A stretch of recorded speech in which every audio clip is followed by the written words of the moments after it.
Suku Batak adalah salah satu suku yang cukup terkenal di Indonesia. Hal ini karena ciri khas dari intonasi suara yang tinggi dan orang-orang yang cukup terkenal dari suku Batak tersebut. Suku Batak yang telah banyak tersebar di seluruh penjuru Indonesia sama seperti suku Jawa yang tersebar di banyak daerah. Suku Batak banyak mendiami daerah Sumatera Utara dengan banyak marga yang lebih dari 200. Mengulas lebih jauh tentang suku Batak, asal-usul tentang suku Batak sangat sulit ditelusuri karena minimnya peninggalan sejarah yang mengulas tentang suku ini. Berikut ini adalah beberapa pendapat tentang asal-usul suku Batak yang dapat kita jadikan referensi untuk menambah wawasan kita.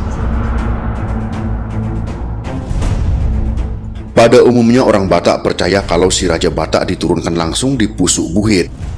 Si Raja Batak kemudian membangun perkampungan di salah satu lembah gunung tersebut dengan nama Cianjur Mula-Mula Cianjur Mula Tompa yang masih dapat dikunjungi sampai saat ini sebagai model perkampungan pertama.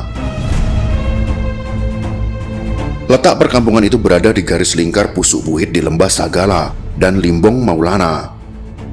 Ada dua arah jalan daratan menuju Pusuk Buhit, satu dari arah Tomok bagian timur dan satu lagi dari dataran tinggi Tele. Pusuk Buhit dikenal sebagai tempat tertinggi yang sakral, serta dipercaya sebagai tempat munculnya Mula Jadi Nabolon atau Dewa Yang Maha Esa. Menurut orang Batak menampakkan diri pertama kalinya. Di sini pula menurut warga sering didatangi oleh orang-orang yang ingin mengambil dan belajar ilmu tertentu. Menurut versi ahli sejarah Batak mengatakan bahwa si Raja Batak dan rombongannya berasal dari Thailand yang menyeberang ke Sumatera melalui Semenanjung Malaya dan akhirnya sampai ke Cianjur Mula-Mula dan menetap di sana.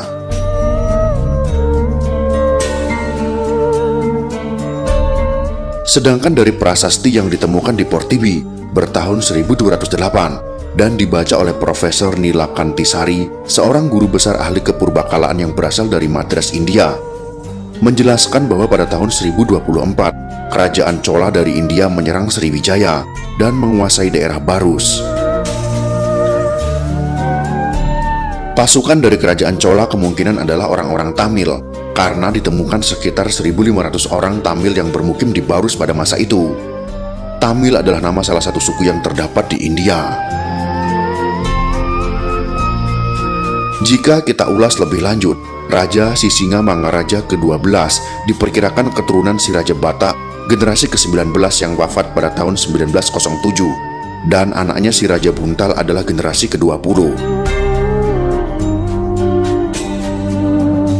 Dari kesimpulan tersebut, kemungkinan besar leluhur dari si Raja Batak adalah seorang pejabat atau pejuang kerajaan Sriwijaya yang berkedudukan di Barus karena pada abad ke-12 yang menguasai seluruh Nusantara adalah kerajaan Sriwijaya di Palembang.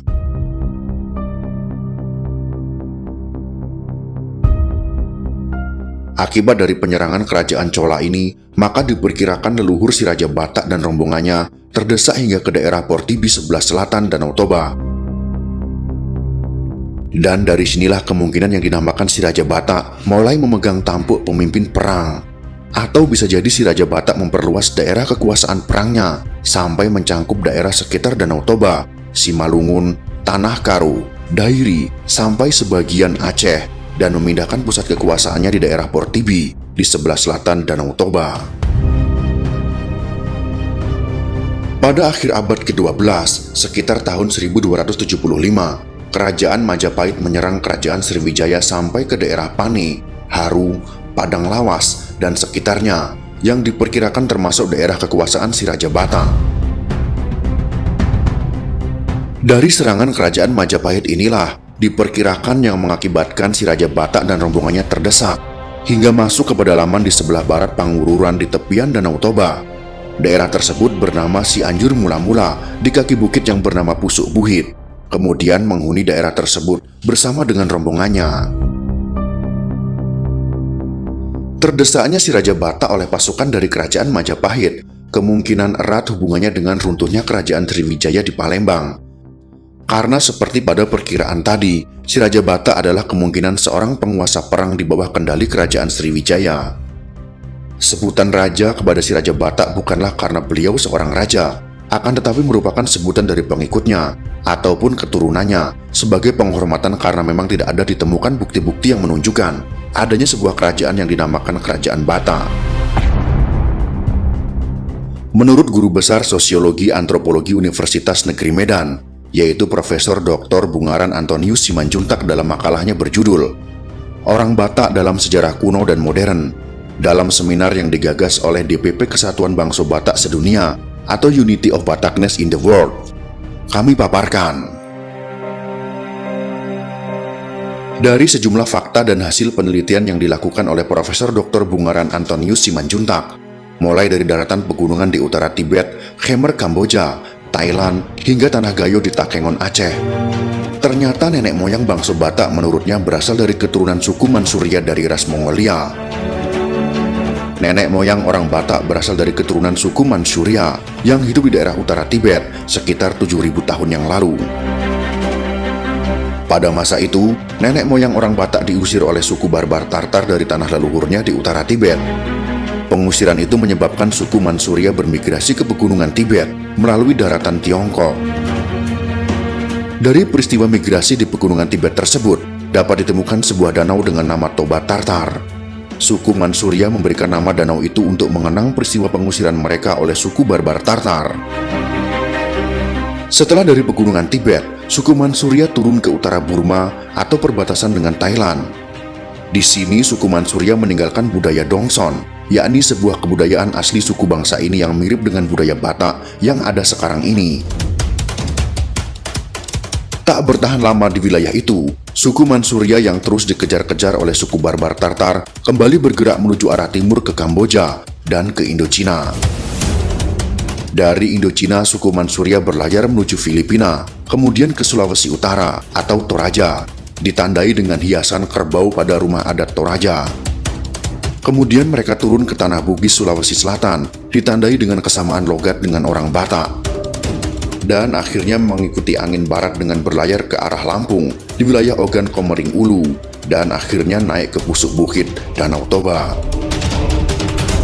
Saat berlayar dari Indochina, sebagian suku Mansuria melewati tanah Genting Kera di Semenanjung Malaya. Dari sini mereka berlayar menuju pantai timur Sumatera dan mendarat di kampung Teluk Aru di daerah Aceh. Dari Teluk Aru inilah suku Mansuria yang terus bermigrasi itu naik ke Tanah Karo dan kemudian meneruskan perjalanan hingga sampai ke Pusuk Buhit. Penerus keturunan suku Mansuria yang kemudian menjadi nenek moyang orang Batak ini terus berpindah-pindah karena mengikuti pesan dari para pendahulunya bahwa untuk menghindari suku barbar Tartar, maka tempat tinggal harus di wilayah dataran tinggi. Tujuannya adalah agar gampang mengetahui kehadiran musuh jika datang menyerang. Fakta ini diketahuinya dan dibuktikan langsung melalui penelitian bersama dua rekannya dari Belanda dan Thailand. Pembuktian tentang asal-usul nenek moyang orang Batak juga diperkuat melalui sejumlah literatur. Antara lain adalah Elizabeth Seeger, Sejarah Tiongkok Selayang Pandang, yang menegaskan nenek moyang orang Batak dari suku Mansuria, dan Edmund Leach, Rethinking Anthropology, mempertegas hubungan vertikal kebudayaan suku Mansuria dengan suku Batak. Selain pendapat-pendapat tersebut, ada pula yang mengatakan bahwa suku Batak merupakan keturunan Israel kuno. Dalam pendapat ini mengatakan bahwa suku Batak memiliki kesamaan dengan Israel kuno. Pendapat ini meyakini bahwa semua berawal ketika Israel terpecah menjadi dua bagian, di mana Israel yang kala itu memiliki 12 suku. Suku-suku yang terbagi ini kemudian mulai melakukan perjalanan ke arah timur, hingga salah satunya tiba di Sumatera. Itulah beberapa pendapat mengenai asal-usul suku Batak yang kini dapat kita temui sukunya di setiap daerah. Dan telah dilakukan penelitian bahwa suku Batak memang masih memiliki hubungan dengan Thailand. Namun semua itu kembali lagi kepada masyarakat yang meyakini asal-usul suku Batak, apakah memang berasal dari Indonesia atau dari tempat lain yang kemudian menetap di Indonesia. Namun yang pasti saat ini adalah suku Batak merupakan salah satu suku yang dimiliki Indonesia dengan ciri khasnya, dan telah menjadi satu dengan Indonesia yang memiliki banyak keberagaman suku dan budayanya.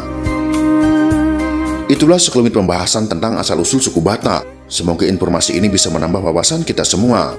Jika kalian suka dengan video ini, silakan berikan jempol ke atas. Dan jika kalian menganggap video ini bermanfaat, maka bagikanlah untuk teman-teman Anda yang lain. Terima kasih sudah menonton.